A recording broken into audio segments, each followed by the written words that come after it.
Dans cette émission, nous allons parler surtout des périodes de l'âge avancé des étoiles et de la mort des étoiles. Et ces événements sont particulièrement significatifs par rapport à notre sujet, qui est l'étude de l'organisation de la matière.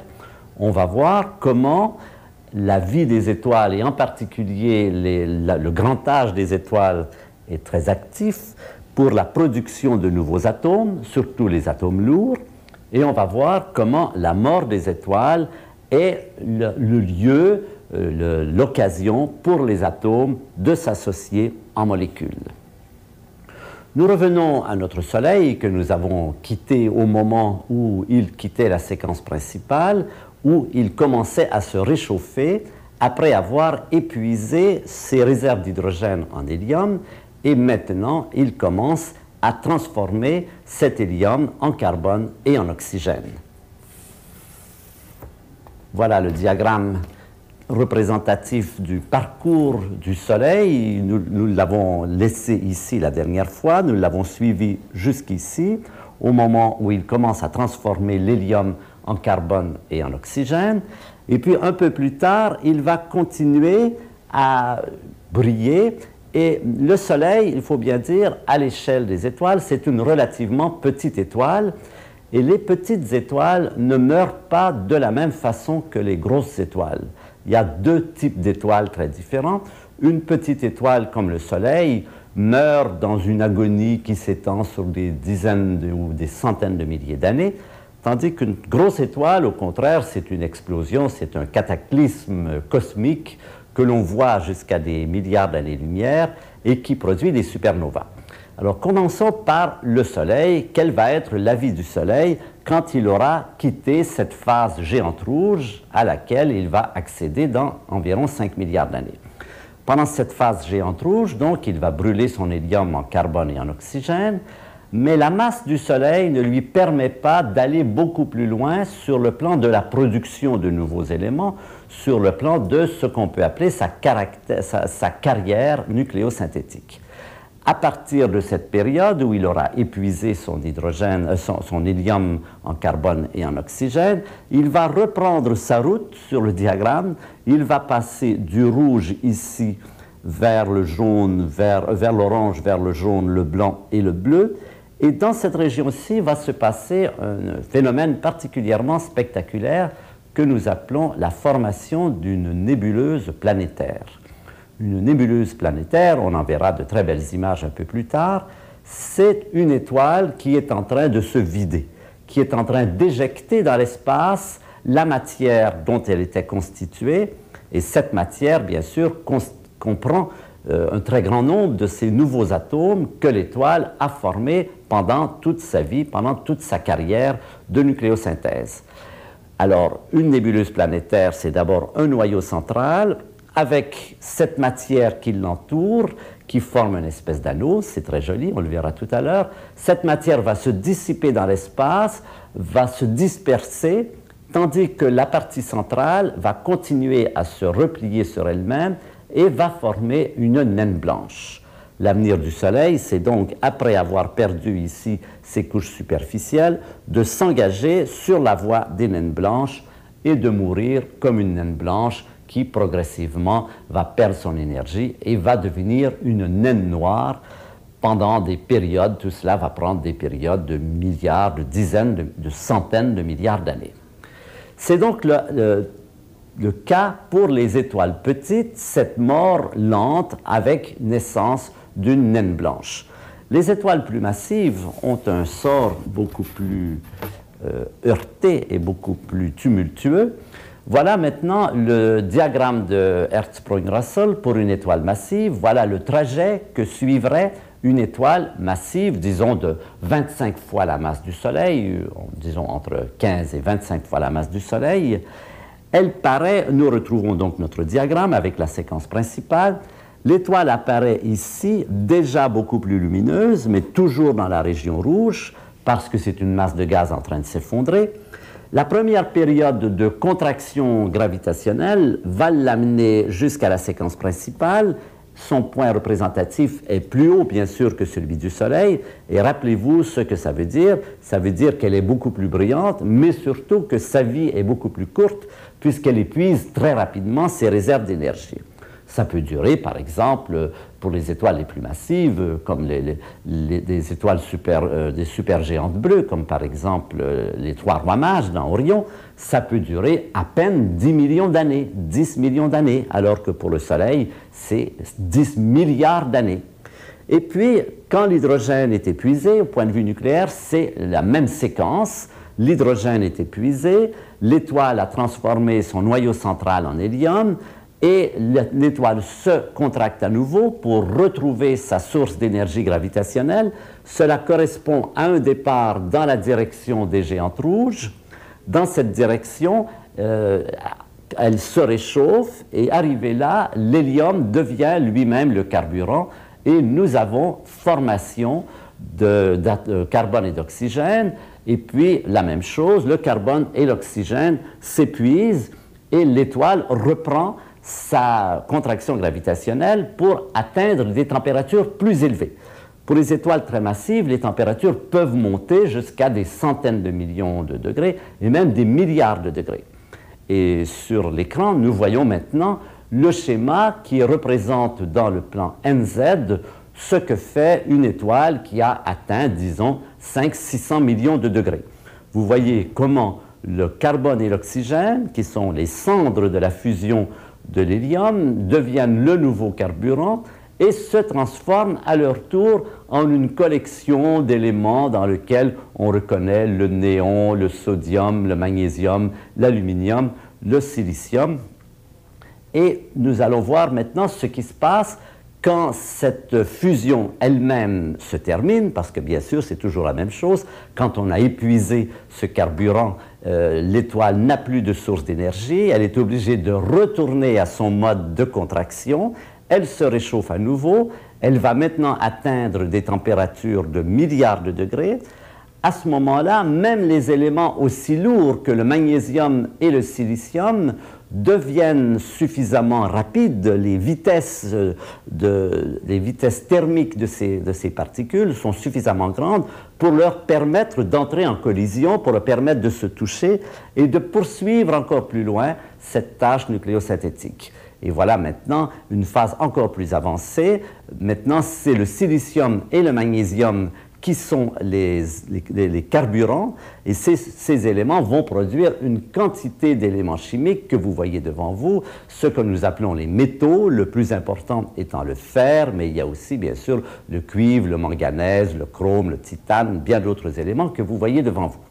Donc voilà ce prolongement de la carrière nucléosynthétique des étoiles, et voilà comment une des dernières périodes de fusion thermonucléaire, c'est la période magnésium-silicium qui se transforme dans ce que nous appelons les métaux.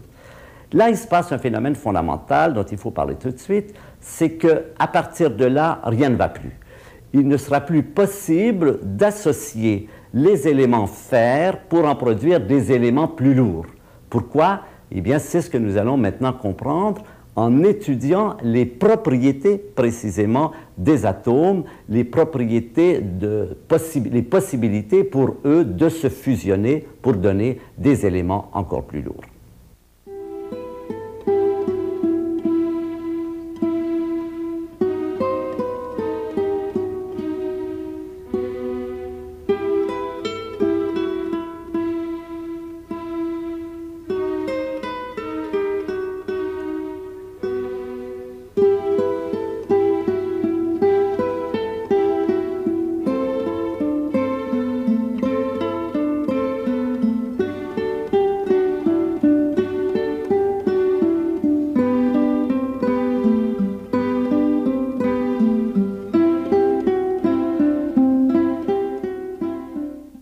Ce diagramme contient la clé de notre problème. Il va nous expliquer pourquoi les étoiles, après avoir brûlé le silicium et le magnésium, ne vont pas continuer, comme on aurait pu l'imaginer, à brûler des éléments de plus en plus lourds, et pourquoi pas jusqu'à l'uranium. Ce diagramme nous présente une propriété fondamentale des noyaux. Rappelez-vous ce que j'ai dit au début à propos de la force nucléaire. Quand on met ensemble un proton et un neutron, on obtient un élément, le deutérium, deutéron, noyau du deutérium. Ce noyau, est plus léger que la somme des masses du proton et du neutron. Et cette différence de masse est émise sous forme d'un rayonnement. C'est ce qui permet à ces particules de s'associer à l'intérieur des étoiles et de produire de l'énergie. De la même façon, on peut comparer tous les noyaux, et ce nombre ici, qui est le nombre A, c'est le nombre qui dit la grosseur du noyau, en fait, qui dit combien dans ce noyau il y a de protons et de neutrons. A, c'est la somme du nombre de protons et de neutrons. Par exemple, pour le carbone, A égale 12, et pour le fer, A égale 56. Ici, on a représenté précisément la différence de masse entre le noyau lui-même et l'ensemble de ses constituants. C'est donc la possibilité pour la force nucléaire de lier des systèmes de plus en plus compacts. Alors, par exemple, on a mis ici l'hydrogène. Ici, il y a l'hélium. L'hélium est là. Pourquoi? L'hélium est ici.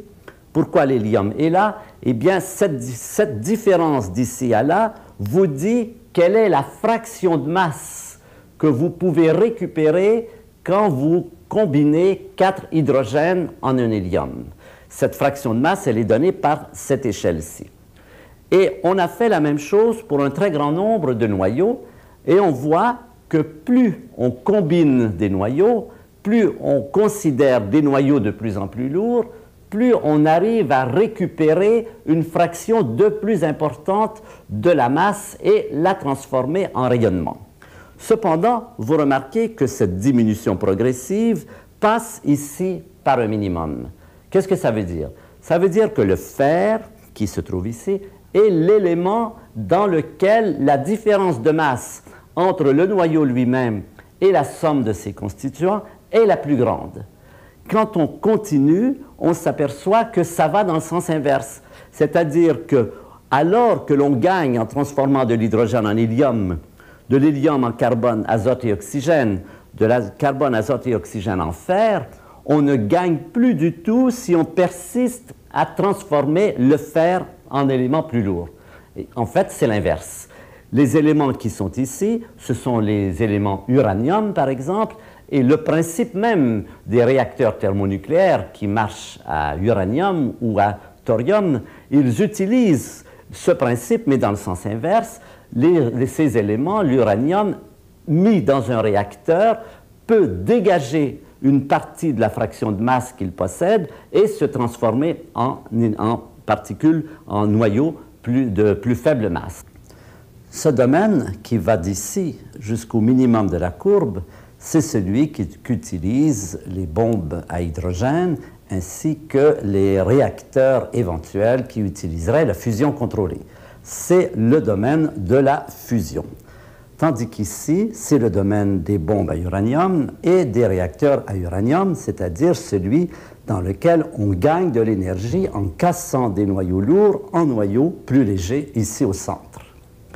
Pour l'étoile, ce minimum ici est la cause de sa perte, si on peut dire. C'est là son drame.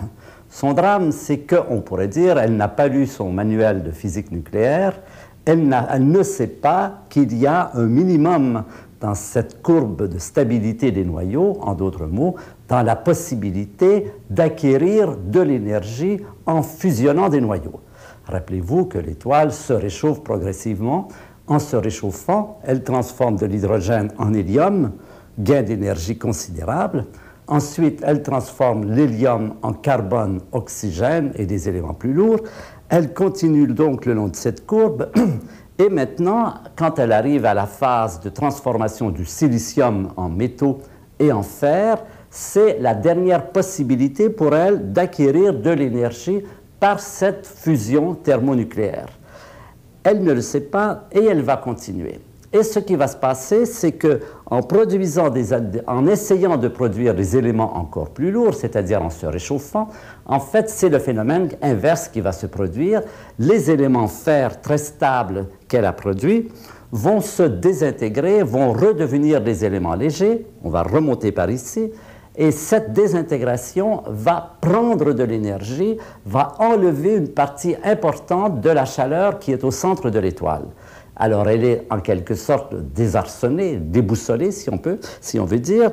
Ce refroidissement du cœur de l'étoile va précipiter la chute des atomes qui sont à l'extérieur. Cette chute va entraîner une implosion. Tout le cœur de l'étoile va se retrouver dans un volume beaucoup plus petit. Et dans cette implosion, les éléments qui n'ont pas encore brûlé, mais qui peuvent brûler à ces températures élevées, vont exploser à leur tour. Et c'est là une des causes de l'explosion d'une étoile, une des causes de la supernova. En fait, c'est un peu plus compliqué que cela. Il se passe des phénomènes qui sont reliés à la force nucléaire elle-même entre les noyaux. Et toujours est-il que, total, cela produit une explosion formidable qu'on appelle une supernova. Nous allons suivre cela dans un autre diagramme tout à fait analogue qui va nous raconter la même histoire, mais d'une façon différente.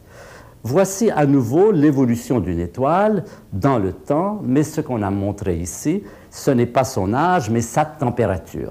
Rappelez-vous que le Soleil se trouve quelque part ici, à environ 10 millions de degrés. Ça, ce sont la température en millions de degrés, à 10-20 millions de degrés. 100 millions de degrés, les géantes rouges, ensuite les supergéantes rouges, et ensuite les milliards de degrés qui vont amener la fin, la mort de l'étoile. Ce qu'on a montré ici, c'est une mesure de la quantité d'énergie nucléaire que l'étoile a jusqu'ici obtenue par des réactions nucléaires et qu'elle a émis dans l'espace sous forme de lumière. Alors, pendant la phase, par exemple, dans laquelle se trouve le Soleil, l'hydrogène se transforme en hélium et une fraction toujours plus grande de cette énergie nucléaire disponible est dégagée. Cette courbe montre ce qui se passe pendant la phase séquence principale. L'hydrogène se transforme progressivement en hélium. Donc, l'énergie nucléaire qu'elle a utilisée jusqu'ici croît d'une valeur quelque part ici, jusque-là. Et puis, on arrive à la fin de la séquence principale, quand l'étoile se prépare à quitter la séquence principale pour se diriger vers la région des géantes rouges. À ce moment-là, elle se réchauffe sans produire d'énergie nucléaire. Le réchauffement, c'est donc un déplacement comme ceci, de, disons pour le Soleil, quelques 16 millions de degrés jusqu'à 100 millions de degrés, mais pas d'accroissement de l'énergie nucléaire dépensée jusqu'ici.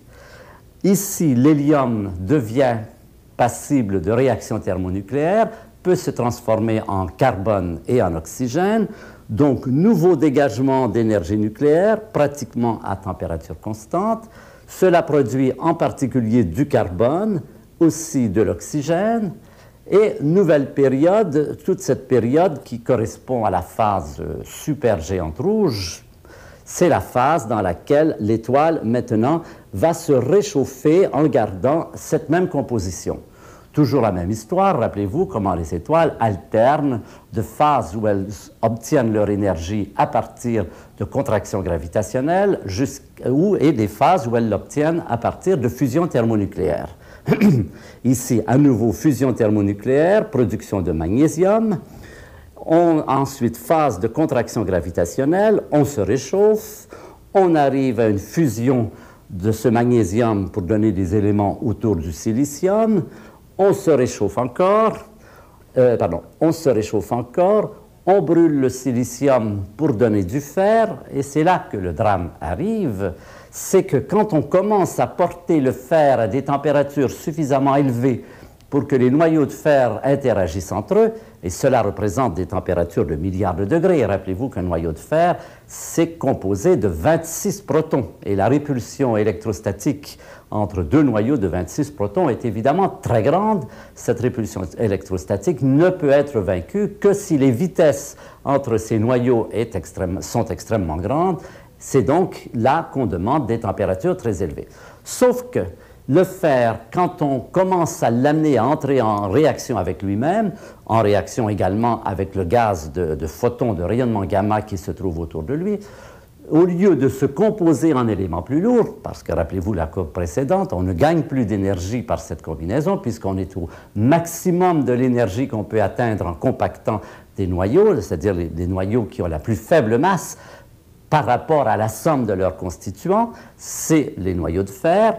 Eh bien, à ce moment-là, le fer nous joue ce tour, il se casse en morceaux, il devient de l'hélium, de l'hydrogène, et cela demande beaucoup d'énergie. C'est ce qu'on appelle une réaction endothermique. Exothermique, ça veut dire que cela donne de l'énergie. Endothermique, cela en prend. En quelque sorte, c'est comme s'il y avait un frigo, un réfrigérateur au centre de l'étoile. Le fer agit comme un réfrigérateur, il prend l'énergie de l'étoile se refroidit et très rapidement, elle commence cette implosion qui va amener cette explosion, qui va l'amener à éjecter sa matière dans l'espace. Alors cette explosion aura pour effet, on en verra de belles photos un peu plus tard, aura pour effet de rejeter dans l'espace tous ces atomes qui se sont formés pendant la vie de l'étoile, qui existent encore sur les couches supérieures de l'étoile. L'étoile, à ce moment ici, a la forme a une constitution d'oignon avec des pelures successives, une pelure de fer au-dessus de silicium, au-dessus de magnésium, de carbone et oxygène, d'hélium, d'hydrogène. Tous ces éléments vont être rejetés dans l'espace et c'est là qu'ils vont reprendre ce cycle de possibilité de créer des systèmes plus complexes. En particulier, ils pourront se composer ensemble pour donner les premières molécules. Eh bien, nous avons vu ici comment les éléments, certains éléments chimiques sont formés à l'intérieur des étoiles. Et dans le diagramme suivant, nous allons voir un peu ce que ça donne lorsque l'on présente dans un plan la démographie des éléments chimiques dans l'univers. Alors ceci, c'est A, c'est encore une fois le numéro atomique, c'est-à-dire la somme du nombre de protons et de neutrons. L'hélium, c'est 4, le fer, c'est 56, l'uranium, c'est autour de 250. Eh bien, vous voyez ici, donc, en fonction de chacun de ces noyaux stables qui existent dans l'univers, l'abondance de ces éléments dans l'univers. L'abondance de ces éléments, on peut la définir parce qu'en moyenne, si on oublie des endroits un peu particuliers comme la Terre, la Lune, les étoiles, les galaxies, en moyenne, ont à peu près tous les mêmes abondances relatives de ces éléments. C'est une échelle dans laquelle les variations sont très grandes. C'est ce qu'on appelle une échelle logarithmique, ce qui veut dire qu'il y a un facteur 100 entre ici et là, et qu'il y a entre ici et là un facteur de 1 trillion. Eh bien, dans cette échelle, on a représenté les différents éléments chimiques avec leur abondance relative. Le plus abondant, c'est le plus léger, c'est l'hydrogène. L'hydrogène, aujourd'hui, constitue à peu près 90% de la matière de l'univers, des atomes de l'univers. L'hydrogène, c'est un peu le matériau primordial, en un sens, ce sont les protons. C'est donc le matériau à partir duquel les noyaux vont se former. Et le fait que l'hydrogène constitue encore 90% de la population atomique montre bien que les étoiles, en définitive, n'ont pas fait grand-chose en formation d'un noyau plus lourd, puisque 90% reste encore intouché. Ce n'est pas tout. Le second, c'est l'hélium. L'hélium représente à lui seul près de 10% de la matière de l'univers, c'est-à-dire que hydrogène et hélium, ça fait presque tout.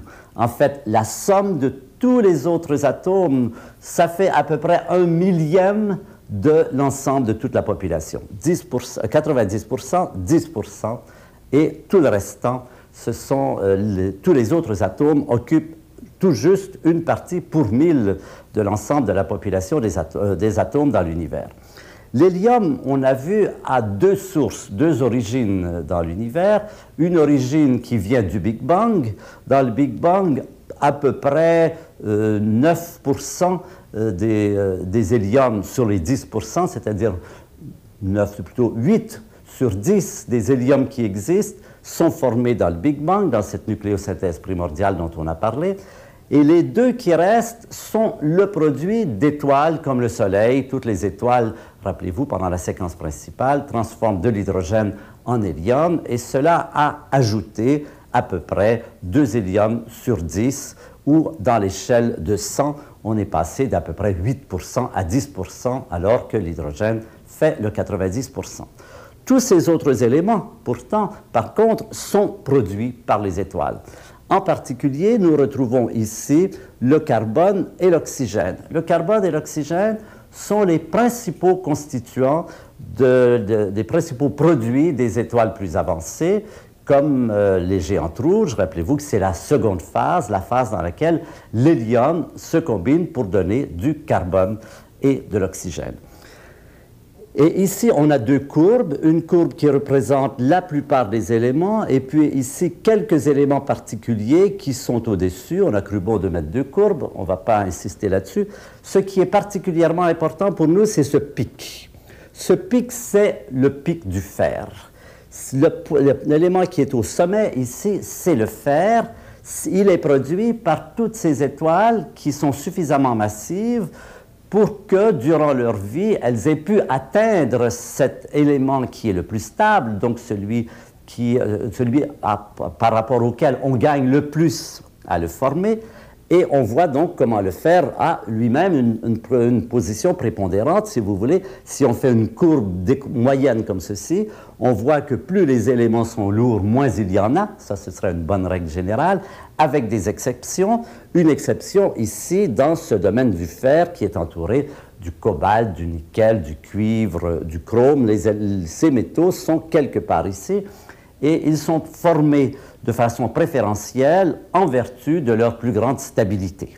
Alors, ce pic représente une propriété nucléaire des noyaux. Vous voyez comment les propriétés nucléaires influencent cette courbe.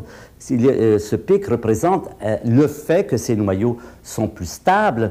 En d'autres mots, la stabilité particulière de ces noyaux a pour effet que dans les étoiles, ils ont plus de chances de se former, puisqu'ils sont en définitive ceux qui se forment quand les températures atteignent des valeurs maximales de quelques milliards de degrés juste avant l'explosion.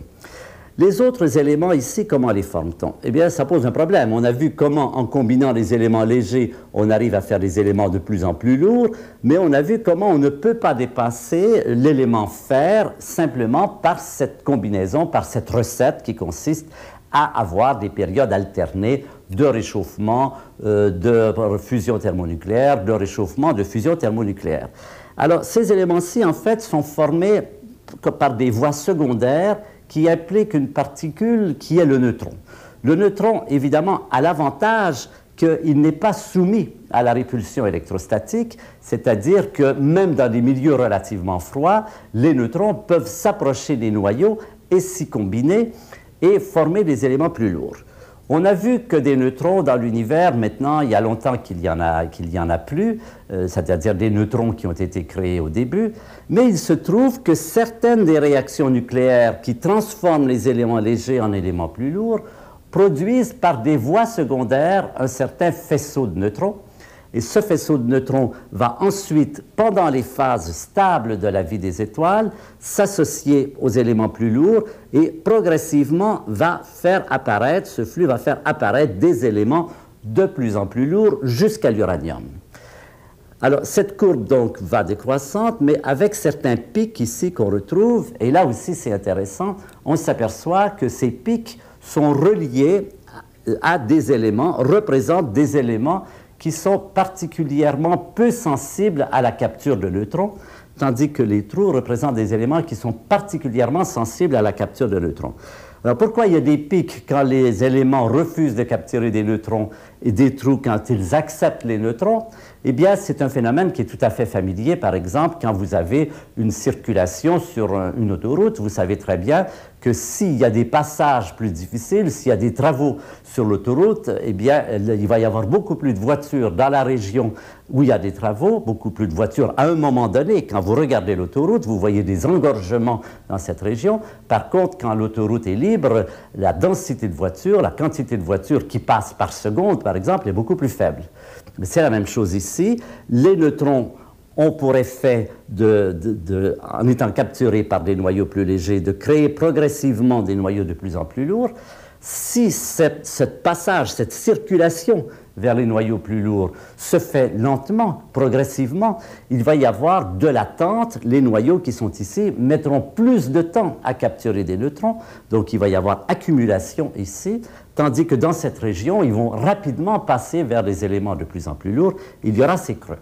Alors c'est tout à fait fascinant de voir comment cette courbe, qui est une courbe d'origine astronomique, c'est comment on peut mettre dans l'univers les abondances des éléments en fonction de leur numéro atomique, comment cette courbe, en fait, reflète très bien un grand nombre de propriétés de la physique nucléaire, nommément le fait que le fer est l'élément le plus stable, le fait que les noyaux lourds ne sont pas tout à fait, ne capturent pas aussi facilement les neutrons les uns que les autres. Ceux qui en capturent plus facilement sont plus rares, ceux qui en capturent moins facilement sont plus abondants.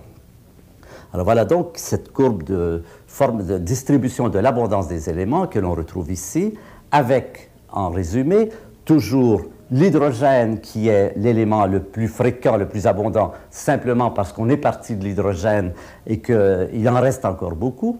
L'hélium qui est très abondant aussi parce que l'hélium est aussi une structure particulièrement stable et parce qu'il est favorisé dans le Big Bang. Et ensuite, ce sommet au fer, le sommet de l'oxygène, représente aussi une propriété nucléaire. L'oxygène est également stable. Ces pics ici sont aussi des éléments particulièrement stables. C'est pourquoi ils dépassent au-dessus de cette courbe moyenne le pic du fer et ces éléments ici qui sont les éléments lourds jusqu'à l'uranium, qui à nouveau reflètent des propriétés de la physique nucléaire.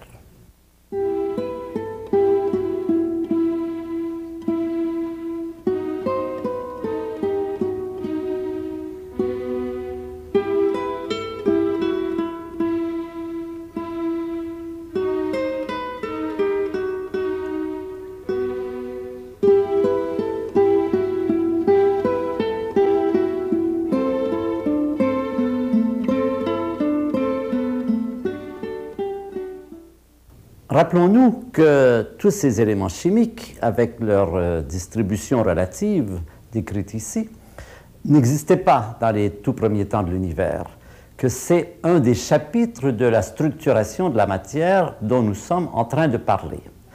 Et on a vu comment il y a deux étapes importantes, deux chapitres importants de ce qui s'appelle la nucléosynthèse, c'est-à-dire l'histoire de comment les éléments chimiques sont apparus dans l'univers. La première étape, c'était dans le cadre du Big Bang, où on a vu l'hydrogène, une partie de l'hydrogène, à peu près 25% de l'hydrogène, se transformer en hélium, 25% en masse, c'est-à-dire à peu près 10% en nombre d'atomes. Jusqu'ici, j'ai surtout utilisé la terminologie nombre d'atomes. On va continuer comme ça. 10% donc des hydrogènes se transforment en hélium. Et puis, on a vu une seconde phase, qui est la phase qu'on appelle nucléosynthèse stellaire. On a vu comment les étoiles, tout au long de leur existence, par ces réchauffements progressifs, reliés à leur nécessité de briller, à leur besoin d'avoir de l'énergie thermique pour compenser les pertes que provoque leur luminosité, comment ces étoiles se réchauffent progressivement et parcourent tout le long de cette courbe, cette partie ici tout au long des phases stables, et puis d'une façon secondaire, la production de ces éléments-ci grâce à la capture des neutrons, et au moment des explosions, surtout la région qui entoure le pic du fer. Il y a un petit groupe d'éléments dont nous n'avons pas parlé, c'est le petit groupe qui se trouve ici, et qui, lui, va demander un mode de formation tout à fait spécial. Ces éléments, ce sont les éléments lithium, beryllium et bore. Ces trois éléments légers sont particulièrement rares. Vous voyez que par rapport à l'hydrogène, par exemple, c'est une partie dans 1 milliard, une partie dans 10 milliards. Cependant, bien sûr, il faut trouver une explication. Et ces éléments ne peuvent pas venir de l'intérieur des étoiles parce qu'ils sont extrêmement fragiles. En fait, les étoiles les détruiraient, les réactions nucléaires dans les étoiles détruisent ces éléments plutôt que de les former. Alors, d'où viennent-ils? Eh bien, ils sont reliés à un phénomène dont je n'ai pas parlé et dont on va parler pas mal à l'avenir, c'est le phénomène du rayonnement cosmique. Le rayonnement cosmique, les rayons cosmiques comme on dit, ce sont des particules très rapides qui sillonnent l'espace entre les étoiles dans notre galaxie. On a pu observer qu'il y a un flux de particules, il y a surtout des protons, mais il y a de l'hélium, il y a même des noyaux lourds jusqu'à l'uranium, qui, entre les étoiles, se baladent à gauche, à droite, à des vitesses très voisines, dans certains cas, de la vitesse de la lumière, avec des énergies qui se chiffrent en millions, en milliards, et même en milliards d'électronvolts. Ce sont des particules dont les énergies dépassent de beaucoup les meilleures énergies qu'on peut atteindre aujourd'hui dans nos accélérateurs.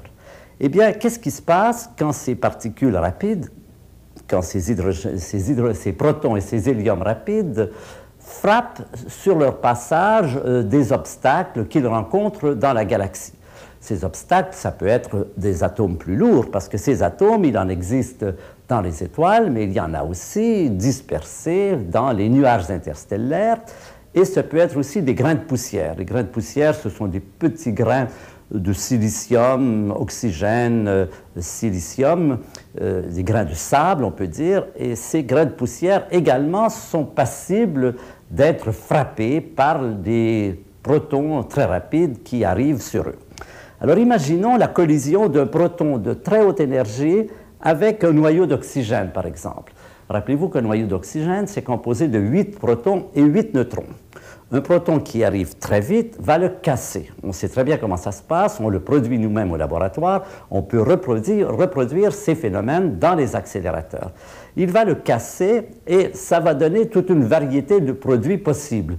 Par exemple, ce noyau de 16 nucléons, qui est le noyau d'oxygène, peut se casser en un noyau de, par exemple, 7 nucléons, dont 3 protons, alors ce sera un lithium, de 9 nucléons, par exemple, dont 4 protons, ce sera un beryllium, et s'il donne un noyau de 5 protons et de 5 ou 6 neutrons, ce sera un noyau de bore.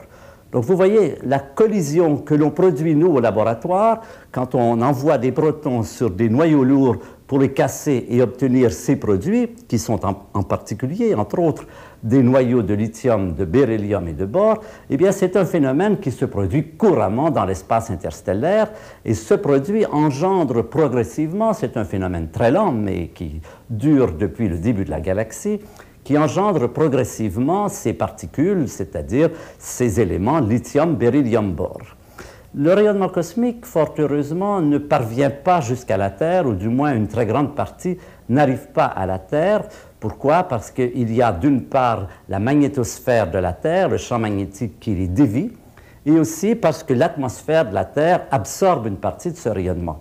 C'est d'ailleurs une bénédiction pour nous, parce que ce rayonnement pourrait être très dangereux pour les êtres humains, et c'est une des raisons pour lesquelles, par exemple, on pense qu'il y aura vraisemblablement des problèmes à envoyer des êtres humains dans des capsules spatiales pendant des durées très longues.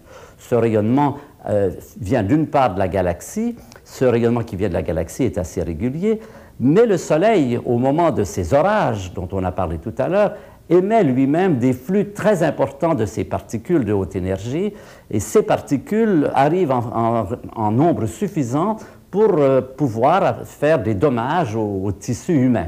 Et on entrevoit que, par exemple, pour les grands voyages dans l'espace, il faudra penser à des protections spéciales, il faudra peut-être penser à des vêtements plus absorbants, des vêtements métalliques, ou des cabines dans lesquelles les astronautes pourront se réfugier dès qu'ils recevront l'information qu'il y a un orage magnétique à la surface du Soleil.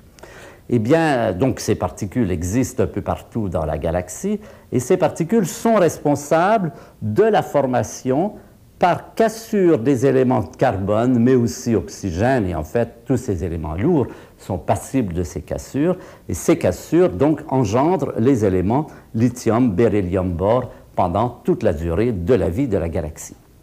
Voilà donc les trois grandes phases de nucléosynthèse. Une partie de la nucléosynthèse vient du début de l'univers. Là, on ne forme que de l'hélium à partir de l'hydrogène. Tout ceci s'est formé de façon continue par l'évolution des étoiles. Les étoiles sont les creusets dans lesquels les éléments se combinent pour donner des éléments plus lourds. Toute la gamme des noyaux, toute la gamme des éléments chimiques est produite dans ces circonstances et puis évacuée dans l'espace à la mort de l'étoile. Et finalement, également, tout au long de la vie de la galaxie, le rayonnement cosmique casse certains noyaux lourds, une petite fraction d'entre eux, de ces noyaux lourds, pour donner les éléments lithium, beryllium et bore.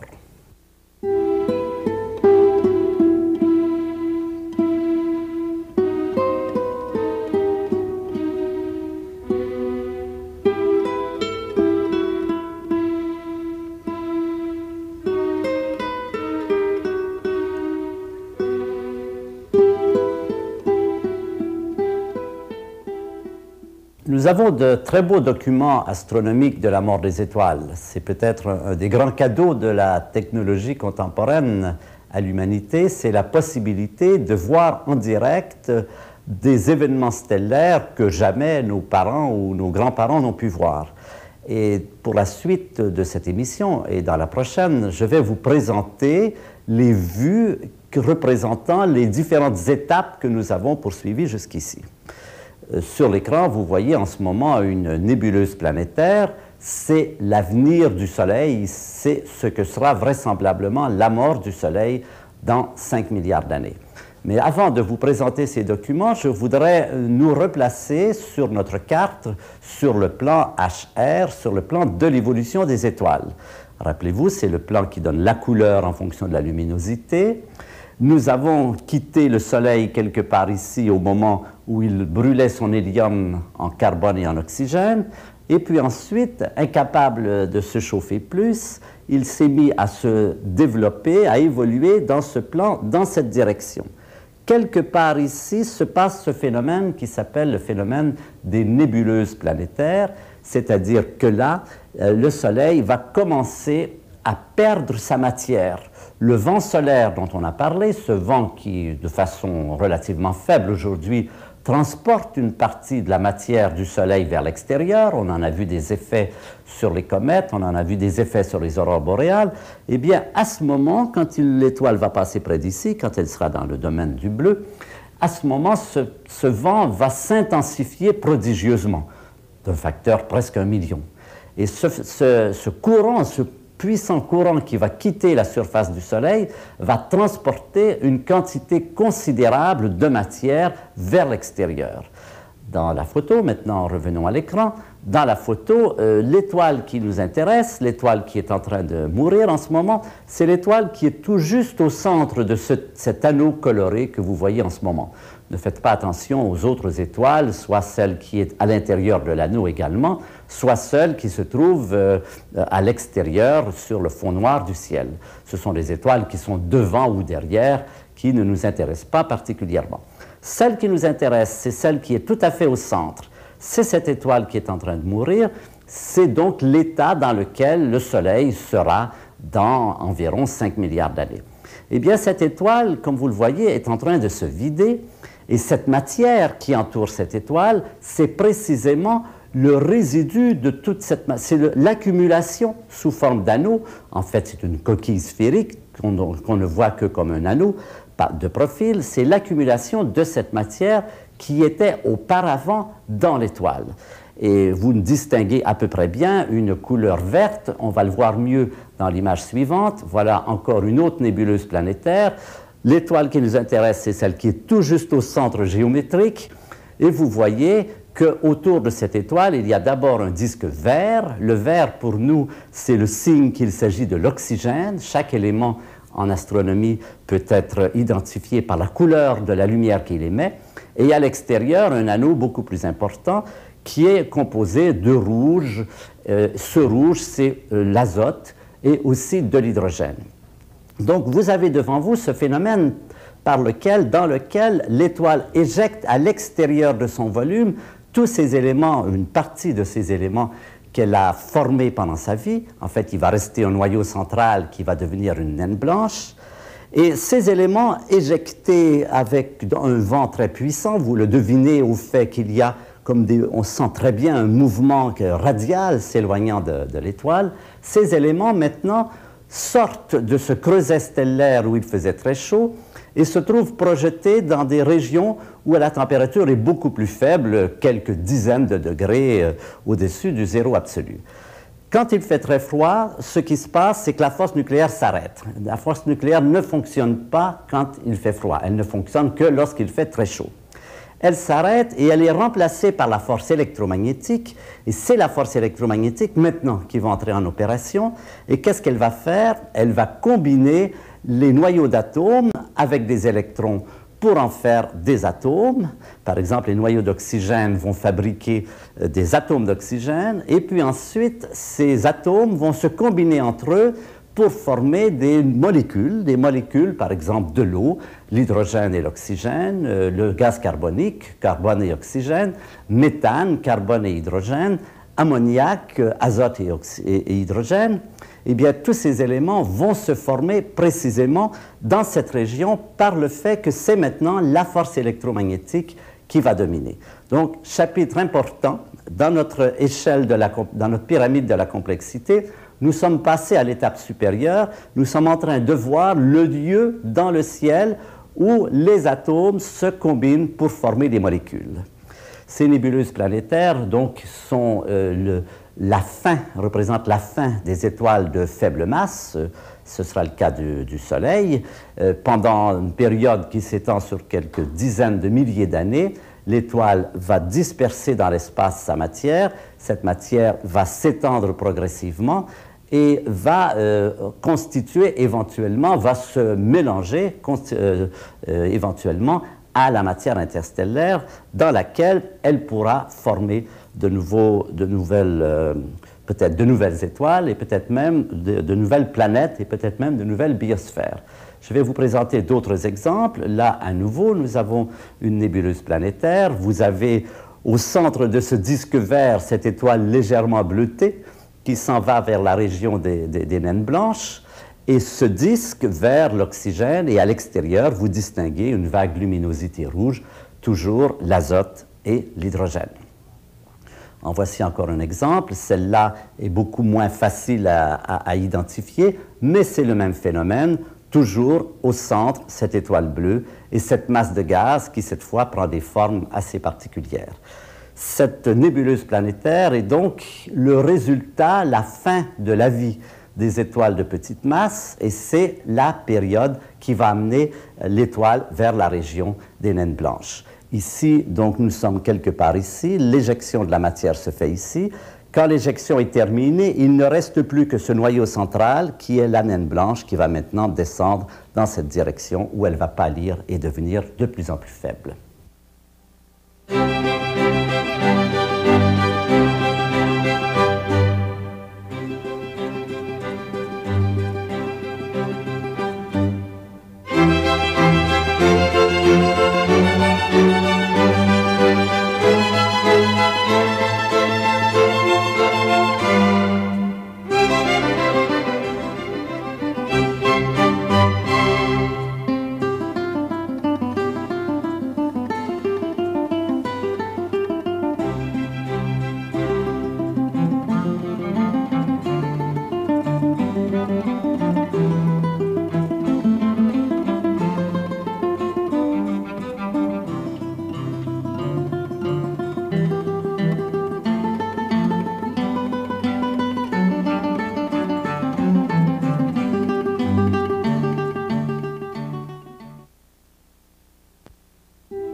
Thank